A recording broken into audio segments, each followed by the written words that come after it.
সফল তুমি হবেই। জীবনের চাহিদা যত কম, জীবনে তোমার সুখী হওয়ার সম্ভাবনা তত বেশি। তারাই আপনার অতীত নিয়ে কথা বলবে, যাদের আপনার বর্তমান নিয়ে কথা বলার যোগ্যতা নেই।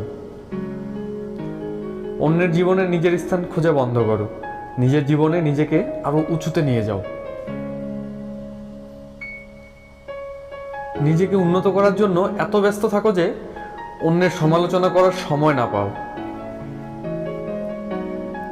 বইয়ের পাতা মানুষকে যা শিক্ষা দেয়, জীবনের পাতা তার থেকে অনেক বেশি কিছু শিখিয়ে দেয়।